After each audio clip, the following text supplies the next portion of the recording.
How to unlock apps on Android. Hi everyone, welcome to the channel. This is Rose and I'll teach you how to regain access to locked applications.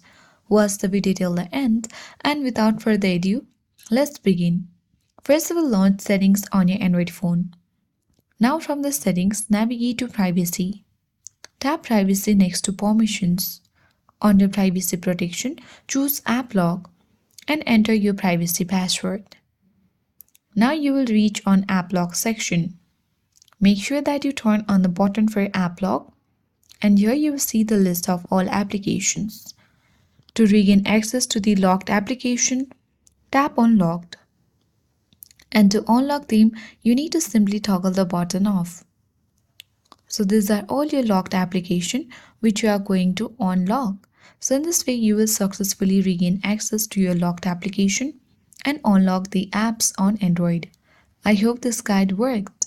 And if you are new to our channel, hit the like button and subscribe. Thank you for watching and I'll see you in the next video.